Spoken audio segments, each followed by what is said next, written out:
시행된 지 얼마 안 된 농촌 체류형 쉼터에 대해 알아보겠습니다. 저도 2년 전에 농막을 설치하려고 알아본 적이 있었는데 그새 단점이 보완되고 새로운 제도가 생겨서 자료를 자세히 살펴보았습니다. 이미 알아본 적이 있어서 정보가 겹치는 부분도 있지만 이런 세세한 준수사항을 꼼꼼히 확인해야 나중에 불이익을 받지 않게 됩니다. 경험해보신 분들은 아실 거예요. 설치를 준비하고 계시다면 한 번쯤은 꼭 확인해 두시길 바랍니다. 체류형 쉼터는 도시민의 주말 체험 영농과 농업인의 농업 경영을 위해 본인이 직접 활용할 목적으로 농지에 설치하는 33제곱미터 10평 이하의 가설 건축물 형태의 임시숙소입니다. 쉽게 말해 귀농귀촌을 꿈꾸는 도시민들이 부담 없이 농촌 생활을 체험할 수 있게 만든 시설이에요. 선뜻 땅 사고 집 짓고 결심한다는 것이 쉬운 일이 아닌데 마음의 장벽을 많이 낮춰주고 보다 쉽게 접근할 수 있는 기회가 된 것 같습니다. 주변에도 관심을 갖는 사람들이 좀 있더라고요. 박람회에서 보니까 쉼터를 판매하고 다시 재구매해주는 업체들까지 있어서 마음만 먹으면 단기로도 얼마든지 체험해 볼 수 있으니까 너무 좋습니다. 작년쯤인가 한창 농막을 알아보고 있을 때 농막제도 개선한다고 언론에 많은 내용들이 보도되었는데요. 그때쯤 감사원의 불법 농막 감사가 있었다고 해요. 주거 판단 기준 부재, 설치 기준 부재 등의 문제점이 지적됐죠. 이후 농막 제도 개선을 위한 입법 예고를 했는데 농막에서의 야간 취침과 휴식 공간 제한이 농촌 활성화를 막는 과도한 규제라는 여론이 형성되면서 결국 입법 예고가 중단됐어요. 정부에서 설문조사를 진행했더니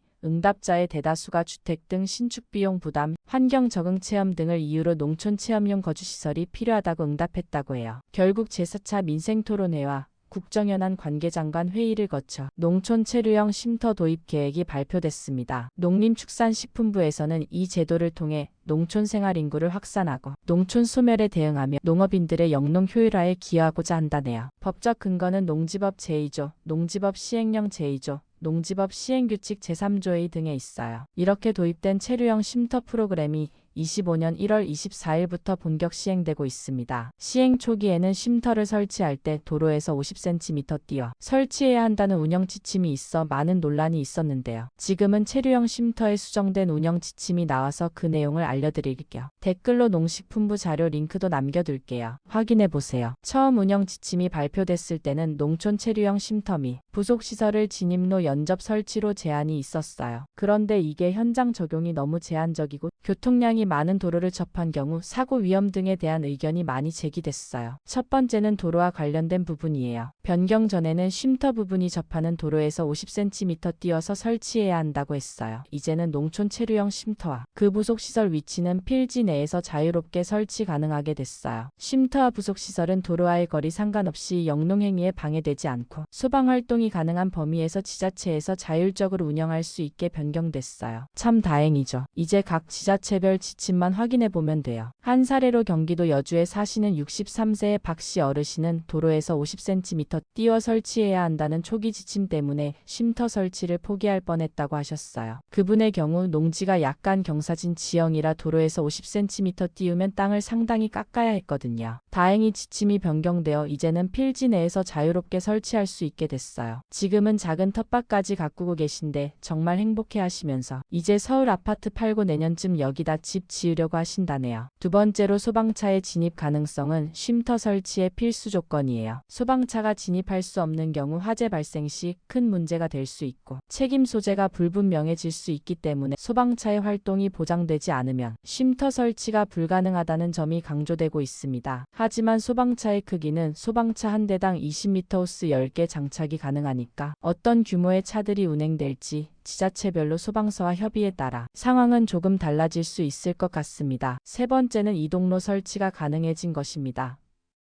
변경 전에는 이동로 설치를 할 수 없었지만 이제는 이동로를 설치할 수 있어요. 농지의 형질 변경을 하지 않는 범위 내에서 잡석포설, 잔디블록 등으로 설치가 허용됐어요. 하지만 여전히 콘크리트 등의 포장은 불가능합니다. 네 번째 중요한 주의사항으로 체류형 쉼터는 상시거주가 불가능한 임시숙소로 규정되어 있다는 점이에요. 쉼터에 전입신고를 할 경우 상시거주 30일 이상 의도가 있는 것으로 간주되어 농지법 위반 농지불법 전용에 해당될 수 있어요. 지자체 담당자들은 민원인이 농지 전답 과수원에 전입신고를 할 경우에는 주민등록 담당 공무원이 농지 담당 공무원과 협의해 쉼터 등에 전입하는 것인지 확인하고 전입신고 시 농지법에 따라 행정처분을 받을 수 있다는 사실을 안내해주고 있지만 어기지 않도록 주의하셔야 해요. 체류형 쉼터 설치 요건 및 규격도 정확히 알아둬야 나중에 불이익을 받지 않을 수 있는데요. 먼저 설치 주체에 대해 말씀드리자면 농업인 또는 주말 체험 영농을 하려는 사람이 설치가 가능해요. 농업인이란 농업에 종사하는 개인으로서 대통령령으로 정하는 자를 말하고 주말 체험 영농을 하려는 사람이란 주말 등을 이용해 취미생활이나 여가활동으로 농작물을 경작하거나 다년생 식물을 재배하는 농업인이 아닌 개인을 말합니다. 중요한 건 활용 제한인데요. 쉼터는 본인 또는 세대원만 직접 활용할 수 있습니다. 타인에게 임대하거나 근로자 숙소로 활용하는 것은 불가능해요. 본인이란 농업인 또는 주말 체험 영농하려는 개인 또는 세대원을 말하며 세대원은 주민등록법 시행령에 따라 세대별 주민등록표에 등재된 세대원을 의미합니다. 그리고 소방 안전을 위해 소화기를 세대별층별로 1개 이상 설치해야 하고 단독 경보형 감지기를 각 방마다 설치해야 합니다. 이는 화재를 신속히 감지하고 대피할 수 있게 하는 중요한 장치입니다. 면적 제한도 꼭 알아두셔야 합니다. 한 필지 내에 체류형 쉼터와 농막 동시 설치가 가능하지만 두 시설물의 연면적 합계가 33제곱미터 10평 이내여야 해요. 만약 한 세대가 전국의 여러 필지의 농지를 소유하고 있다면 각 필지별로 설치한 쉼터의 연면적 합이 33제곱미터 이내여야 합니다. 쉽게 말해 여주의 한 필지, 안동의 한 필지, 고흥의 한 필지가 있다면 각 지역의 10평 이내로 설치 가능합니다. 단 쉼터와 농막은 별도의 시설로 식별되어야 해요. 33제곱미터가 얼마나 되는지 감이 안 오시는 분들이 많은데 대략 성인 남성이 양팔을 벌려 8걸음 정도 걸었을 때의 면적이라고 생각하시면 됩니다. 아담하지만 혼자 또는 부부가 지내기엔 충분한 공간이죠. 쉼터는 효율적인 내부 설계가 정말 중요한데요. 어떤 농부는 안에 생활공간, 취침공간, 간이 주방을 모두 갖추고도 꽤 여유롭게 지내고 계시더라고요. 반면에 내부 구조를 잘못 설계해서 공간을 낭비하는 경우도 많으니까 다양한 구조들을 많이 구경해보고 충분히 고민해보시길 추천드립니다. 농지 조건에 관해서는 쉼터를 설치할 수 있는 농지는 3년 이상 농작물 경작지 또는 다년생 식물 재배지로 이용된 토지에 한정됩니다. 잔디나 조경, 관상용 수목이 심어진 경우는 농지로 인정되지 않아 쉼터 설치가 불가능해요. 설치 농지 특성에 따라서도 조건이 달라집니다. 농업인은 농업진흥지역 내외 농지 모두 가능하지만 주말 체험 영농인은 농업진흥지역 바깥 농지에만 가능합니다. 단 2021년 8월 이전에 주말 체험 영농 목적으로 농업진흥지역 내 농지를 소유한 경우는 예외적으로 설치 가능해요. 건물 제한 조건으로는 층수는 1층, 층고는 4m 이하로 제한됩니다. 데크 설치 시에는 데크가 접한 가장 긴 외벽의 접한 길이에 1.5m를 곱한 면적까지 허용된다는 점도 알아두시면 좋겠습니다. 끝으로 설치 제한 농지도 있습니다. 자연재해 위험 지역 방제지구, 자연재해 위험 개선지구, 붕괴 위험 지역, 개발 제한 구역, 자연공원, 상수원보호구역 등 개별 법률로 설치 제한하는 지역, 그리고 지자체 여건에 따라 관련 조례로 설치를 제한하는 지역문화재, 경관, 안전 및 자연환경 훼손 우려 지역에는 설치가 불가능하니 미리 확인하셔야 합니다. 체류형 쉼터 설치를 위한 절차와 신청 방법은 생각보다 복잡합니다. 자세히 알아보도록 할게요. 먼저 쉼터 설치는 건축법 제20조 제3항 제4항 및 건축법 시행령 제15조에 따른 가설건축물 축조 신고 절차를 따라야 합니다. 신청은 온라인 건축행정 시스템인 세움터나 지자체를 직접 방문해서 할 수 있습니다. 신청 시 필요한 서류는 가설 건축물 축조 신고서, 배치도, 평면도 그리고 타인 소유 농지일 경우 대지 사용 승낙서가 필요해요. 이 서류들을 지자체 건축부서에 제출하면 검토가 시작됩니다. 댓글에 자료 링크를 남겨드릴 테니 참고하세요. 신청서 제출부터 농지대장 등재까지의 전체 과정 중에서 가장 많은 분들이 헷갈려하시는 부분은 정화조 설치 신청 부분입니다. 가설 건축물 관리대장 등재라는 말이 어렵게 들리실 수 있는데 쉽게 말해 임시 건물로 지자체에 정식으로 등록한다는 뜻입니다. 이게 있어야 나중에 존치기간 연장도 가능하니 꼭 챙기셔야 합니다. 저도 농막 관련하여 설치 신청을 진행해봤는데 그렇게 어려운 부분도 아니었습니다. 직접 설치가 아닌 농막이나 쉼터를 구매해서 설치한다면 업체에서 준비 서류를 만들어주기도 하니까 쉽게 신청할 수도 있어요. 무엇보다 준비하기 전에 여러 번 방문하지 않도록 담당자와 미리 전화해서 확인하는 것이 좋습니다. 검토 과정은 다음과 같습니다. 있습니다. 먼저 건축법상 가설 건축물 기준 충족 여부를 검토하고 농지부서에서 입지 제한 지역 여부를 확인합니다. 이어서 제한 사항이 있는 것 같은 위치라면 환경부서와 협의하여 개발제한구역 특별조치법, 자연공원법, 수도법상 제한 여부를 확인합니다. 모든 기준이 충족되었다면 신청인에게 신고필증을 교부됩니다. 신고필증을 받은 후에는 추가 절차가 있습니다. 별도로 직접 해당 기관에 정화조 및 전기설비 설치를 신청하고 완료해야 해요. 가설건축물 신고는 건축법령상 의제처리 조항이 없기 때문에 상하수도 및 전기설비는 설치자가 직접 해당 기관에 신청하여 설치해야 합니다. 전문업체를 이용하게 되면 신청 방법을 안내해 주거나 직접 신청해 주기도 하니까 걱정할 필요가 없습니다. 설비 설치까지 완료했다면 지자체 건축부서에 가설건축물 관리대장 등재 신청을 합니다. 완료되면 가설건축물 신고 필증과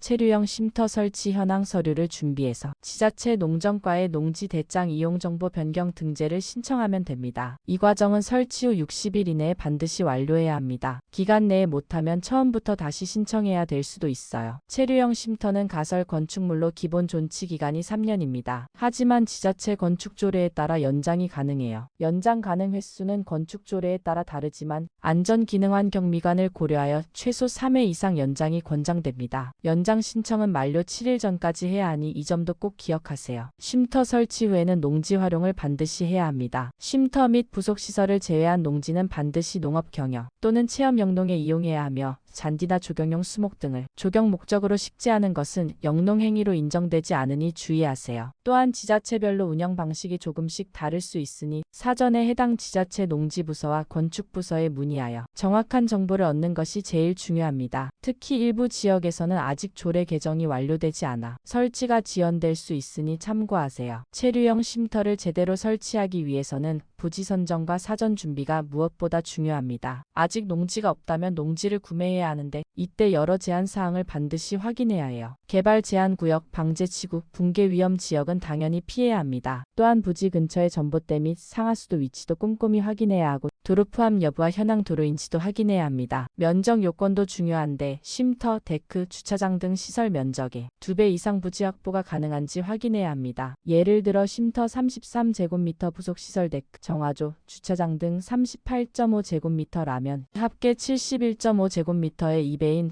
143제곱미터 약 44평 이상의 농지가 필요합니다. 도로에서 쉼터까지 이동로를 설치한다면 그 면적은 농지 면적에서 제외됩니다. 부지는 본인 소유 농지가 원칙이지만 타인 소유일 경우 토지사 용승낙서를 받아서 설치가 가능합니다. 하지만 임도는 체류형 쉼터 설치를 위한 진입도로로 사용할 수 없으니 주의하세요. 임도는 산림청 관할 도로로 임업 생산 기반 정비를 위한 것이기 때문에 쉼터 진입로로 사용할 수 없습니다. 부지 선정 시 계절적 요인도 고려해야 합니다. 여름에 집중호우로 물이 차는 지역이 있을 수 있으니 사계절을 고려한 부지 선정이 필요합니다. 특히 오랜 시간 도시에서 생활하셨던 분들은 시골의 계절적 변화에 민감하지 못할 수 있어요. 사례로 쉼터를 설치하신 분 중에 어떤 한 분은 봄에 부지를 보고 마음에 들어 바로 계약했는데 장마철에 진입로가 완전히 수몰되어 한 달 이상 쉼터에 접근하지 못하셨다고 해요. 이렇듯 농지 선정 시에는 반드시 사계절 특성을 고려하고 가능하다면 주변 주민들에게 물어보고 조사해보는 것이 좋은 방법입니다. 그리고 지역별로 봤을 때 경기도는 상대적으로 규제가 엄격한 편이고 전라도와 경상도는 농촌 활성화를 위해 좀 더 유연하게 적용하는 경향이 있습니다. 강원도는 산지가 많아 진입로 확보가 관건입니다. 지역별 특성도 잘 파악하는 것이 중요합니다. 부지 선정 후에는 건축비 및 기타 경비 예산도 충분히 확보해야 하는데요. 쉼터는 가설 건축물이지만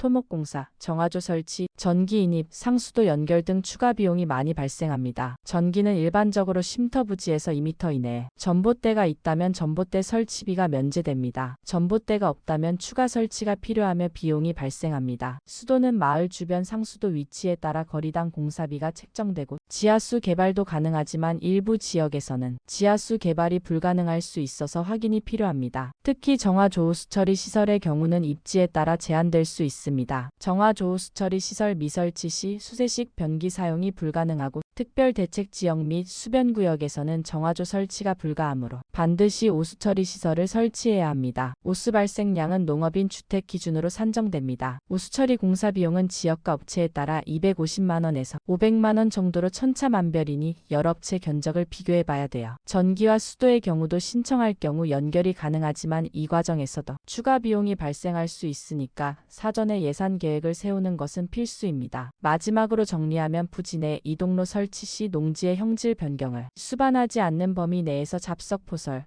잔디블록 등 방식으로 설치할 수 있지만 콘크리트 포장은 불가능하다는 점 기억하세요. 이제 정말 중요한 시공업체 선정 기준입니다. 체류형 쉼터 설치에 있어 믿을 수 있는 시공업체 선정은 가장 중요한데요. 좋은 업체를 고를 수 있는 조건은 입지 조건과 쉼터 설치 절차를 상세히 안내받을 수 있는 업체를 선택하면 좋다고 생각합니다. 그만큼 실력이 좋고 지역 특성을 잘 알고 있다는 증거니까요. 그리고 골조 재질은 어떤 것을 선택하더라도 장단점이 있기 마련입니다. 가격도 같은 면적, 같은 단열 조건, 같은 내외 장재를 사용한다면 대부분 비슷한 가격대일 겁니다. 그런데 여기서 특별히 저렴하다고 광고하거나 옵션 추가하는 부분이 많다면 결과적으로 큰 차이는 없을 거예요. 가장 중요한 것은 내가 원하는 조건을 구현해낼 수 있는지, 꼼꼼하게 시공해주고 안공 후 유지 보수가 편리한지, 그리고 AS 및 하자 보수가 확실한지를 체크하는 것이 좋습니다. 간혹 하자 보증서가 있다고 안심할 수도 있는데 그건 하자가 발생 시 어떻게 해주는지를 봐야 알 수 있습니다. 혹여나 하자 발생 시 빠른 대처가 안 되고 시공업체에 문제가 많아서 분쟁도 많은 곳이라면 빨리 다른 업체를 알아보는 것이 좋습니다. 중요한 체크포인트를 본다면